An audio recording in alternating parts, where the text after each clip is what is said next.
Ada pertanyaan yang sangat menarik tapi juga sangat menyindir gitu soal semakin rumitnya kasus ijazah palsu Pak Jokowi yang dituduhkan oleh Roy Suryo dan kawan-kawannya. Yaitu apakah isu ijazah palsu ini adalah mainan orang dalam Prabowo yang ingin menyingkirkan Jokowi? Pertanyaan ini tentu sangat sensitif untuk dijawab dan sepertinya jawabannya memang tidak sesederhana pertanyaannya. Kita seharusnya juga tidak bicara atau bertanya, siapa person-person yang mengatur kasus ijazah palsu Pak Jokowi ini? Karena mau dibahas atau tidak, realitas kasus ijazah palsu ini pasti hasil ciptaan. Tidak mungkin tidak ada yang menciptakan. Dalam teori atau dalam pandangan konstruktivisme, realitas apapun bentuknya adalah hasil konstruksi, hasil ciptaan, termasuk dalam konteks ini kasus ijazah palsu Pak Jokowi. Sementara ini memang kita tahu semua yang mempermasalahkan dan mengkasuskan ijazah Pak Jokowi ini adalah Roy Suryo dan kawan-kawannya. Tapi pertanyaannya yang terkemudian adalah apakah benar ini murni hanya mereka? Apakah mungkin mereka ini hanya pion-pion yang digerakkan oleh para menteri dan raja di atas bidak catur? Kalian bisa menebak jawabannya dengan mudah. Pasti seperti itu. Dan silahkan kalian tinggalkan jawaban kalian jika sudah dapat jawabannya di kolom komentar di bawah. Tapi terlepas dari jawaban apa yang nanti akan kalian ketik di kolom komentar, saya kasih pandangan begini teman-teman sekalian. Dalam politik, kebenaran seringkali bukan hanya soal siapa yang paling benar, tetapi siapa yang paling mampu untuk kemudian menguasai persepsi. Sejarah menunjukkan ke kita semua, banyak tokoh itu tidak jatuh karena kesalahan besar mereka, bukan, melainkan karena narasi kecil yang terus diulang sampai terasa seperti sebuah fakta.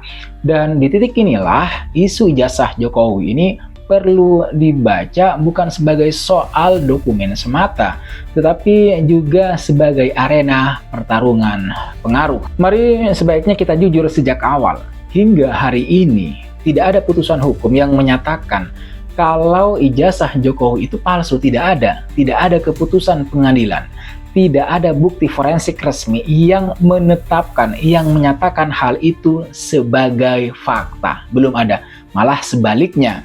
Putusan Polda Metro Jaya menyatakan kalau ijazah Pak Jokowi ini autentik alias asli. Tapi anehnya memang isu ini itu tidak pernah benar-benar selesai. Ia muncul, kemudian tenggelam, lalu muncul lagi dengan wajah baru, aktor baru, dan momentum politik yang selalu terasa pas, cocok, sesuai. Teman-teman bisa ikuti bagaimana per hari ini Roy Suryo dan kawan-kawan ini yang sudah ditetapkan sebagai tersangka malah terus melanjutkan perlawanannya yang seolah-olah memang sepertinya ini dibiarkan gitu, sengaja dibiarkan untuk terus berkobar. Sekali lagi saya bilang pertanyaannya bukan lagi sekedar benar atau tidak, bukan itu, tapi mengapa isu ini terus dipelihara. Dan lebih jauh lagi, siapa yang diuntungkan ketika persepsi publik atau masyarakat tentang Jokowi ini terus diguncang, terus digoyah begitu. Nah, untuk menjawab pertanyaan-pertanyaan barusan yang saya ajukan barusan, kita harus memahami posisi Jokowi dalam peta kekuasaan Indonesia hari ini, teman-teman. Saya boleh bilang ke kalian, Jokowi ini bukan sekedar mantan presiden. Ia adalah seorang figur yang meninggalkan jejak pengaruh politik, birokrasi, dan loyalitas elektoral yang sangat luas. Bahkan setelah lengser sekalipun, bayangannya itu tetap ada dalam percakapan politik nasional. Suka tidak suka, mau tidak mau, memang harus kita akui. Pengaruh Jokowi itu masih terasa sampai sekarang. Dalam sistem politik manapun, teman-teman, figur seperti ini itu sering dianggap sebagai kekuatan residual. Tidak lagi memegang jabatan, tidak lagi memegang kekuasaan, tapi masih punya daya pengaruh. Dan bagi sebagian pihak, kekuatan residual ini itu bisa dianggap aset. Tapi bagi pihak yang lain, ini bisa dianggap sebagai sebuah hambatan. Maka disinilah kemudian logika politik mulai bekerja sangat dingin. Jika pengaruh Jokowi ingin dikurangi, ada dua cara yang bisa dilakukan. Pertama adalah mengalahkan dia lewat prestasi kebijakan yang lebih besar. Tentu ini sangat sulit ya, butuh waktu dan hasilnya tidak instan. Kemudian cara yang jauh lebih cepat sebenarnya adalah menggerus legitimasi simboliknya. Bukan dengan menyerang kebijakan, tapi dengan mempertanyakan pondasi moral dan keabsahannya sebagai figur publik. Nah, isu ijazah ini masuk tepat melalui celah yang kedua. Kenapa? Karena ijazah itu bukan sekedar kertas, teman-teman. Ia simbol pendidikan, simbol kejujuran, dan perjalanan hidup. Nah, ketika simbol ini diragukan, maka yang goyah sebenarnya bukan hanya dokumennya saja, tapi cerita hidup seseorang. Dan politik modern itu sangat bergantung pada cerita. Menariknya, isu ini memang jarang dibawa ke wilayah hukum secara tuntas, tetapi justru dilempar ke ruang publik, podcast, media sosial, atau forum-forum diskusi opini. Ini menunjukkan satu hal yang sangat penting. Yang diperebutkan itu sebenarnya bukan vonis hukum, tapi opini publik. Nah, sampai sejauh ini mungkin kita perlu menengok kembali bagaimana kasus ijazah Jokowi ini sebenarnya. Kalau kita pikir-pikir, seharusnya kasus ini itu memang sudah berakhir saat Polda Metro Jaya menetapkan kalau ijazah Jokowi ini autentik alias asli. Tapi ternyata permasalahannya tidak selesai sampai di situ. Bahkan Roy Suryo ini meminta uji forensik tandingan. Nah, seperti yang saya bilang barusan, isu seperti ini tuh memang jarang dibawa ke wilayah hukum secara tuntas, tidak pernah sampai selesai. Dan itu terbukti sekarang ketika misalnya Roy Suryo masih berkuar-kuar dan meragukan hasil uji forensik yang dilakukan oleh Polda Metro Jaya dan meminta uji forensik tandingan. Ini kan sebenarnya di luar logika. Artinya ketika sudah diputuskan ijazah itu asli atau autentik, ya sudah, berarti kan dia kalah. Dia seharusnya sudah berada di balik jeruji besi. Tetapi apa yang dia lakukan adalah masih meragukan dan meminta uji forensik tandingan. Dan menurut saya ini agak aneh gitu, agak janggal. Karena ini terkesan dibiarkan begitu saja, artinya dibiarkan untuk tumbuh subur gitu, dibiarkan Roy Suryo ini melakukan apa yang diinginkan, walaupun ini memang berkaitan dengan hak asasi ya. Tapi menurut saya ketika sudah ada sinyal atau bahkan bukti forensik bahwa ijazah Jokowi ini adalah asli, tidak perlulah kemudian diragukan lagi gitu kan, karena sudah ada faktanya. Tetapi seperti yang saya bilang tadi, ini bukan soal fakta, bukan soal benar atau salah, bukan soal autentik atau tidak. Yang mau digoyahkan itu bukan ijazahnya, tetapi apa? Tetapi pengaruh Jokowi. Dalam konteks ini, kita tidak perlu langsung untuk kemudian menuding ada orang dalam atau aktor tunggal. Politik itu jarang bekerja sesederhana itu. Yang lebih sering terjadi adalah irisan-irisan kepentingan. Kepentingan elit, kepentingan media, kepentingan tokoh publik, dan bahkan kepentingan algoritma digital. Semuanya saling memperkuat, semuanya itu saling mengikat, semacam ada simbiosis mutualisme, saling mempengaruhi. Artinya teman-teman sekalian, isu lama itu bisa hidup kembali karena ia berguna. Berguna untuk siapa? Bisa untuk siapa saja yang merasa bahwa pengaruh Jokowi ini masih terlalu besar, atau bahwa narasi tentang Jokowi perlu diimbangi, perlu direvisi, atau bahkan dilemahkan. Ini tidak selalu berarti permusuhan. Dalam politik, jarak kekuasaan itu seringkali lebih penting daripada loyalitas personal. Maka disinilah kita sebagai masyarakat perlu waspada, perlu hati-hati.